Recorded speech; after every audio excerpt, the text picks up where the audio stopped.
Le début de semaine, cet article paraissait dans le quotidien L'Union.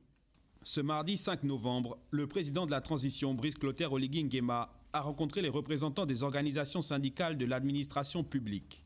Une occasion marquée par l'annonce tant attendue du paiement des rappels salariaux.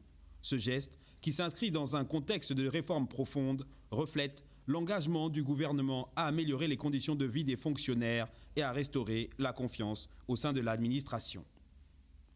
2 jours plus tard, un bon nombre de nouveaux fonctionnaires, toute administration confondue, se sont rendus à la direction de la solde pour constater ceci.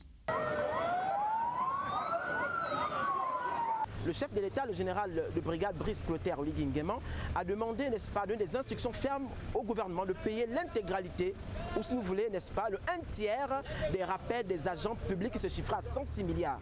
Et que pour cette première tranche, il s'agissait de 35 milliards pour l'ensemble des agents publics.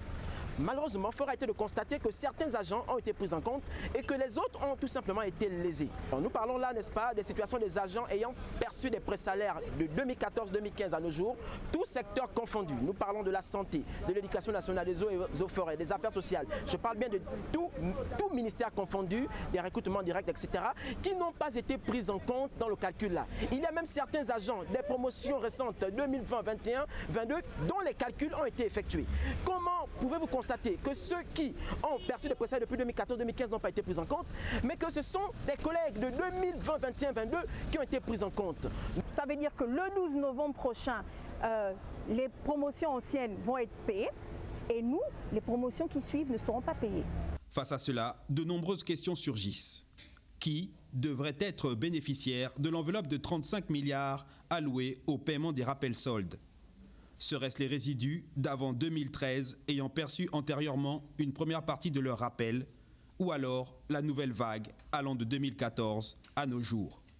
Et si une parité doit être faite, qui devrait être privilégié? Comment ces rappels sont-ils calculés? Autant de questions qui demeurent sans réponse à l'approche du 12 novembre 2024.